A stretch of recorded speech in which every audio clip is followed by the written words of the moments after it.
the impact on smaller businesses, on mid businesses to keep up with this now kind of onslaught of being assessed now constantly kind of by everyone that they want to continue to do business with. Hey everybody, welcome back. Brian Hoagley here with SideChannel. Very excited again to have another guest with us on CISOlife, Yaron Levi.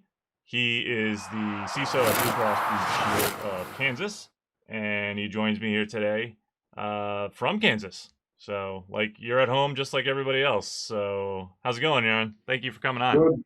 Yeah, thank you. Good morning, Brian. Yeah, like everybody else, this is, I think, week 11 for me, working from home, because I came back from RSA. I was in the office for a week, and then the news came out that the two gentlemen were tested positive. So I was asked to, hey, just stay home. So I started probably working from home a week before everybody else.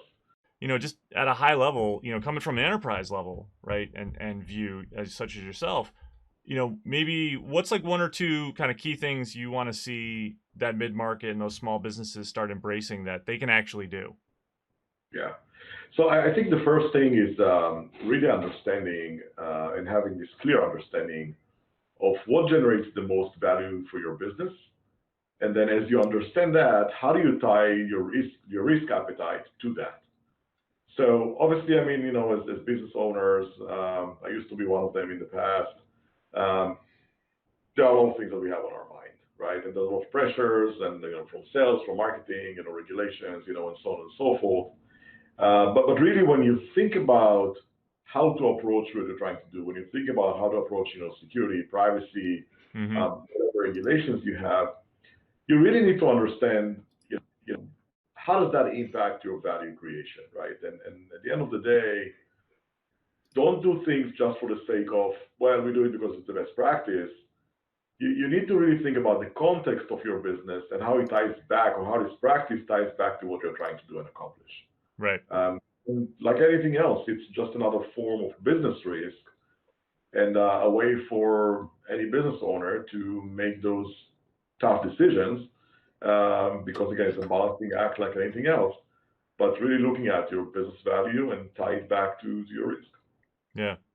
So, one thing that, we've seen a lot of, as a CISO for a larger organization, we're constantly kind of looking at the vendor space, right? Like who's in that space, not for like, I need security products vendors, more of like regular business operations supporting my business, right? We rely on vendors, on third parties, and there's a lot of focus on third party vendor risk assessments, just third party risk. We've seen the catalyst just either being regulation saying you need to look at it, or because a significant number of breaches happen or attributed to, vendor had access and, piggybacked in and use that as their pathway.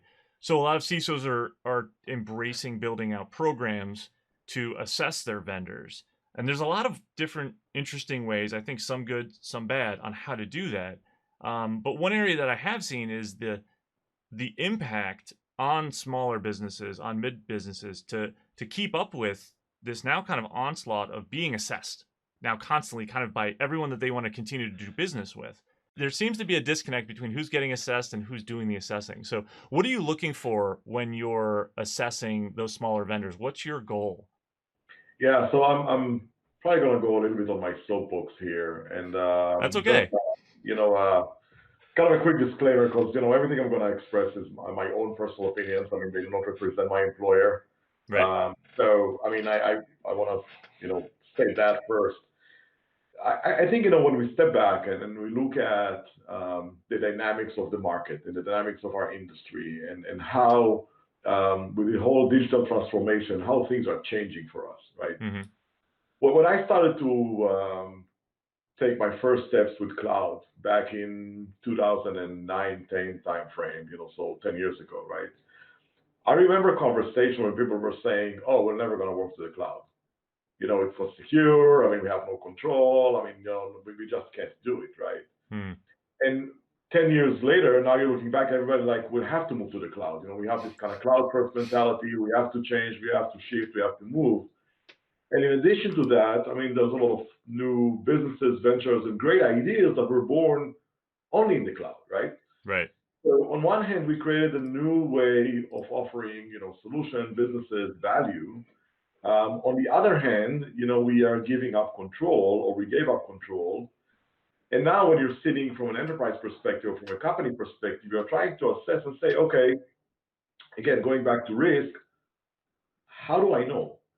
I'm Yeah. using some service, right? And I'm supposed to trust a third party that I don't have any control over.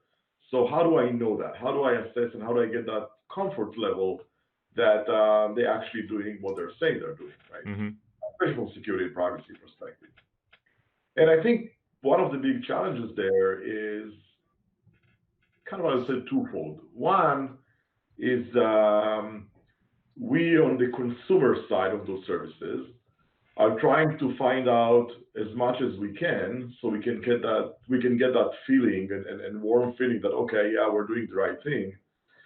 I think unfortunately what I'm seeing from the other side is that a lot of the vendors, providers are trying to hide as much as they can. Mm. And this is some disconnect, right? I mean, there is Right. a dance, right? And you see that dance in legal language, you see that dance in contracts and agreements. You see some very vague language of like, okay, click here, you agree to do all of these.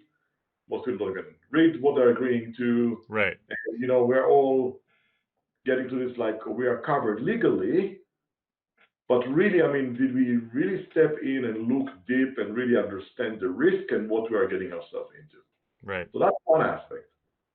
The other aspect is from a consumer side, right? From a cloud consumer or from the consumer side of those services. Once I sign up and now I either use these services or provide the service to somebody else, right? If there was a problem, there was a breach, there was any issue on that service, cloud service I'm using, my clients, my members, everybody else who's using my services, they don't care. Mm. They don't know. I mean, they couldn't care less that I'm using, a third party or fourth party or whoever, like the complex Right. network behind it. They They just want don't the care. service. It's my responsibility, right? Right. So I can't quote unquote outsource my problems and outsource my accountability. Mm-hmm. Even if I shift, my services to the cloud for, better performance, cost, whatever I mean the case may be, the one thing I can never shift to anybody is my accountability. Right. And I think that's the other thing that, the businesses need to understand and keep in mind that yes, you're always going to be held accountable no matter what. And yes, there are benefits, I mean, to going to cloud, using those third-party services. I will never advocate against those because I think we should leverage, the best of them as much as we can. Mm-hmm. At the same time, keep in mind that it's going to be a challenge. It's going to be a challenge, I mean, to figure out what they have, what they do. Do they do what they say they will do, and how do Right. you do that continuously and not just point in time? Yeah. Continuous monitoring is a big concept within the DoD that they're really trying to push for, and obviously I think we're seeing a lot of adoption inside of corporate America onto how do we just continuously look at our vendor space and who's supplying, services to us, and are they meeting the expectations? It's interesting you mentioned the contracting component because there is a big push for vendors to or for companies to assess their vendors and start that in the contracting process. Like that should be one of the first things that you do, right? Like Yeah. I'm a company, I need, Bob's accounting or whatever to help me, and I need to assess them to make sure that they're storing my accounting data and, all of our company data appropriately. I want to make sure they're one at the onset of the relationship they're meeting my expectations and I set my expectations. And that needs to be inside of your contracts, right? So that needs to be clearly spelled out. What's really interesting that I've seen is that contracting folks are not security people, right? Right. So they don't know how to necessarily ask the right questions. They're legal, right? Or they're just contracting professionals and they may have a legal background. So I've seen and I've stood up, capabilities where you've embedded security questions, embedded the security asks into that contracting, empowered the contracting team to do it, but then basically had the security team be a service provider or kind of a back end, a tier 2, tier 3 of, backstop to the contracting folk when the real hard questions come out. well, what's kind of like, and I think more folks are building those types of programs at the larger organizations to assess their clients. What I find interesting is the inverse. Now you've got the contract that's sent out, the questions are being asked, and that flows down to the actual vendor. The vendor now has this question or this questionnaire or this assessment in front of them. Well, I think and I wrongfully did this myself when I was a CISO. I honestly somehow believed that I was the only person asking this vendor a set of questions. I was not. Yeah. Come to find out, there are everybody is now doing this. So now that vendor, who's probably a much smaller organization, has 10 or 20 or 50 of these things. And these questions, because as CISOs, you and I want to make, like you said, the accountability. I'm accountable for the services I'm actually using from you because my customers are expecting something from me. So I want to make sure that my stuff's buttoned up. So I might ask you a set of questions, and I've seen some stuff that goes between 50 and 1,000 questions that are given to vendors or to the vendor through this process. Well, now multiply that by how many companies are asking that. Right.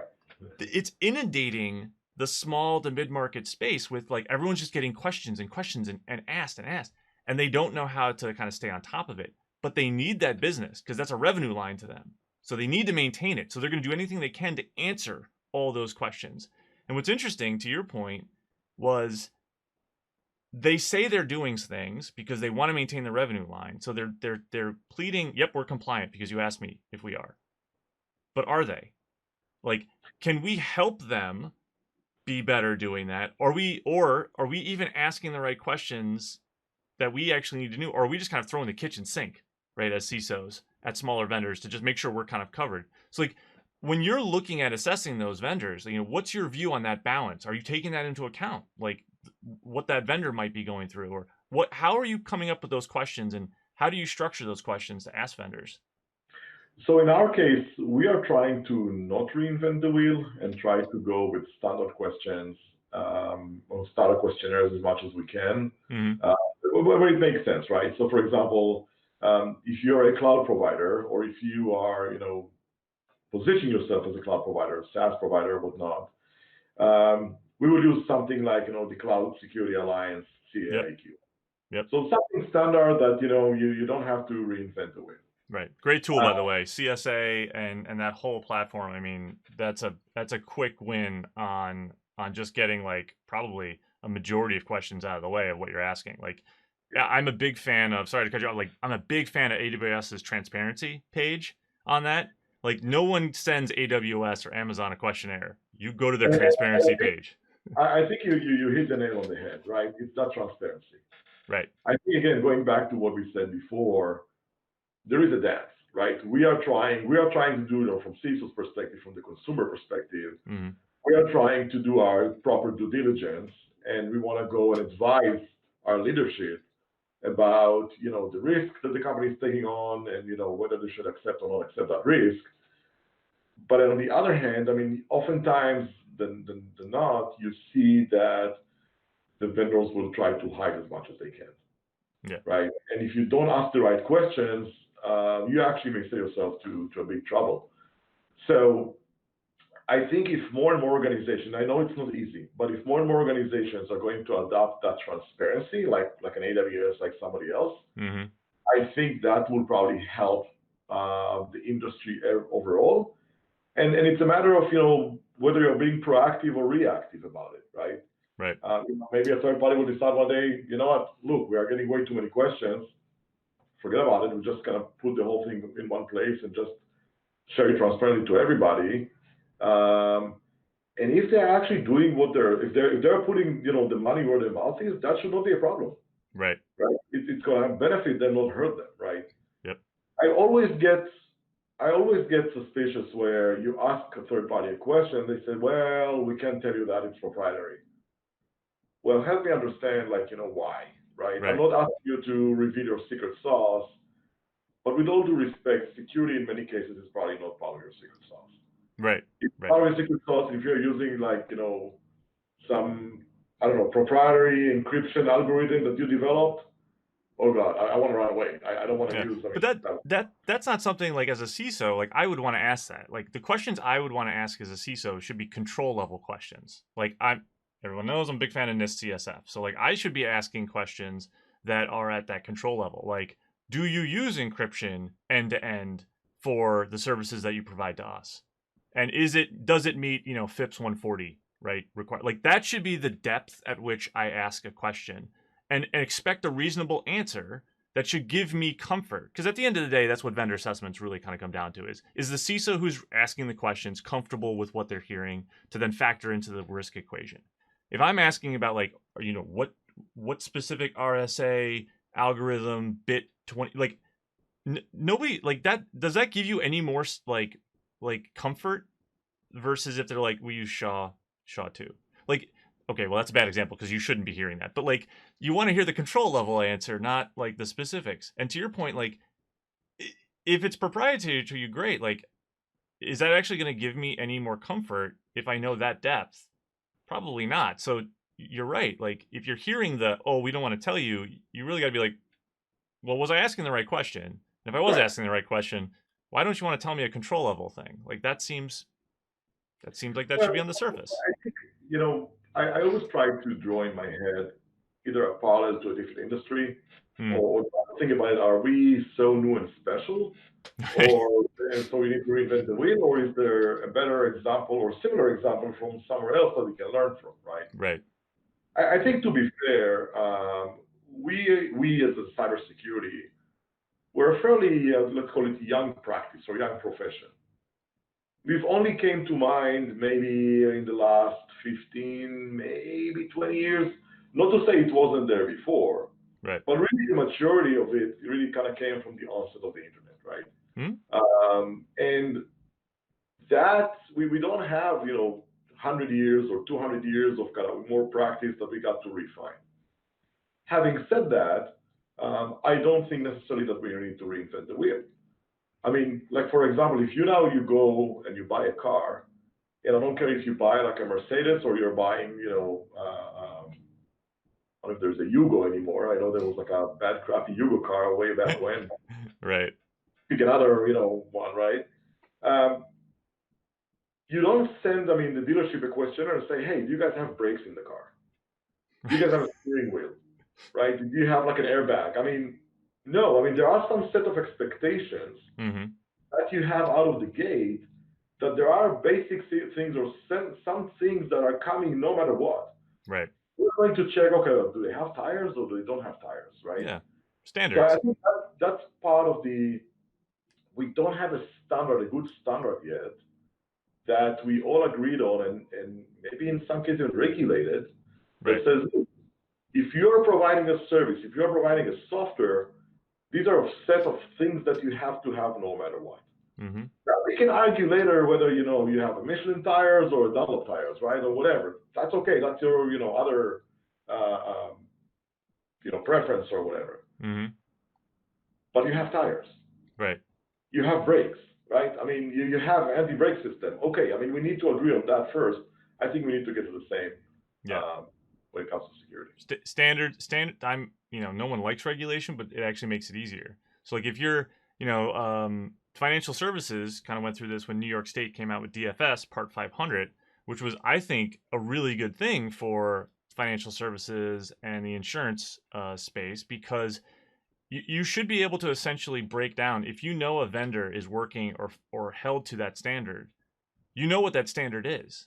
So you could just literally ask, are you compliant with or do you meet the New York State DFS Part 500? And if they come back and say yes, you suddenly actually could answer, you now know all the controls that they are basically adhering to, and you should be able to make that a quick win and a quick assessment and then move on. You probably don't need to go into, then repeat basically all the different controls that are inside of that, which a lot map to NIST, and just say like, are you doing this and this and this and this? Like, no, if they said that they're good with the parent, everything else is inherited underneath it as a yes.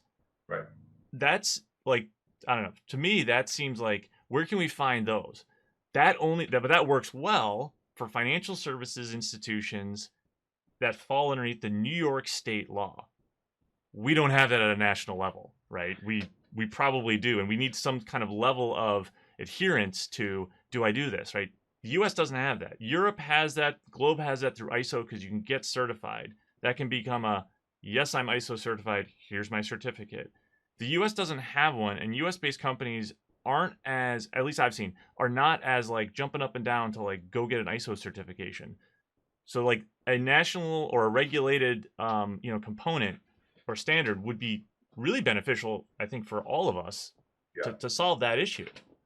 And I think there's an opportunity here, us Mm-hmm. as a community, to work and proactively work and educate lawmakers and potentially, maybe help consolidate some of those laws and regulations. And I know, I mean, it's different in the US compared to other countries, and every state by design, I mean, they have their own separate laws and regulations and rules or Mm-hmm. whatnot. But the reality is that, at the end of the day, I mean, many of the states are kind of copying from each other. I mean, Yeah. people don't want to reinvent the wheel every time, Right. right?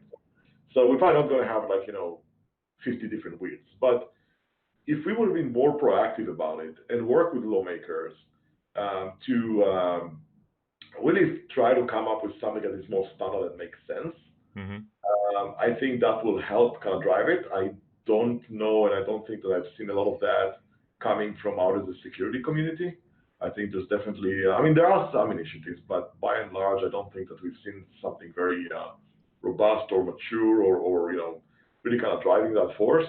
Mm-hmm. Uh, I think there's an opportunity for us there. Yeah. On the No, flip side, from the government perspective, we see a lot of, again, different initiatives coming from, different agencies, at the federal level. But we don't have, other than like executive orders here and there, we don't have like a robust cybersecurity strategy such that it drives, to everybody and really kind of helps shape that conversation. right. I think probably the best one that we had and we've seen was Executive Order 13636 that was issued by President Obama and actually drove the creation of NIST CSF, right? Right.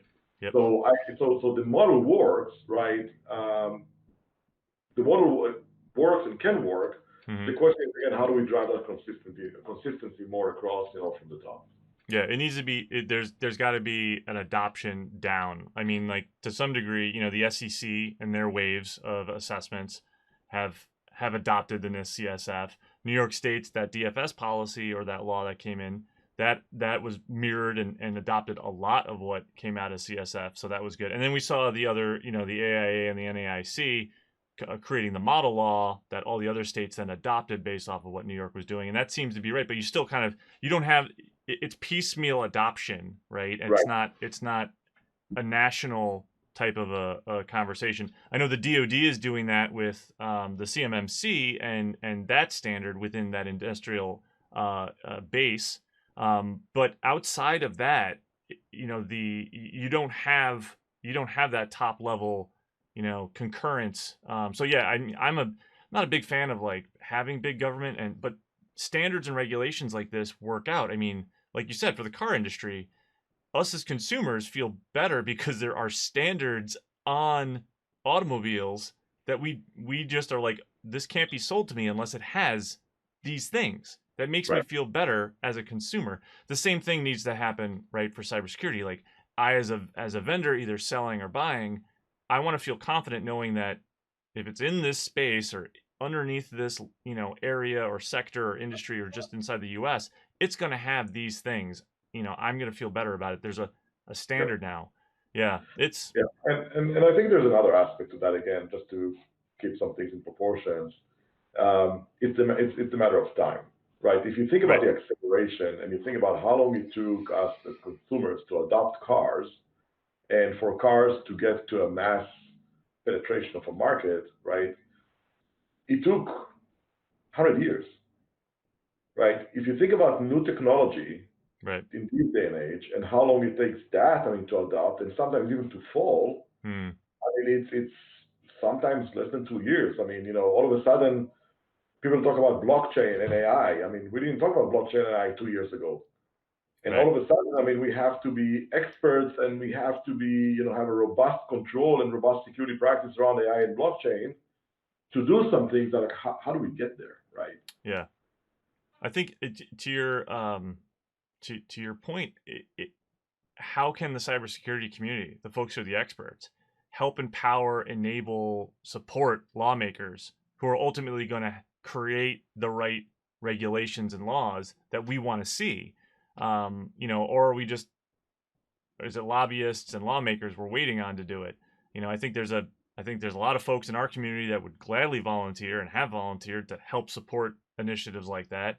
But at the same time, you need, congressmen and women to stand there and go, this isn't my expertise. Let me bring in some experts. What should this look like? How should this be built out? Right. And then go that Yeah. route. And then everyone benefits. Yeah. And I think part of it is also the reactive nature of these dynamics, right? Because Mm-hmm. oftentimes when you see a regulation, unfortunately, Yeah. it's never proactive. Usually Right. it's some kind of an emergency reaction to some panic or something that happened, Yep. right? And when that happens, then usually those regulations are not necessarily written by security people. They're written by either lawyers or lawmakers, Mm-hmm. right? And then you come up and you have those challenges like, okay, that sounds great, but it's not really practical, right? Right.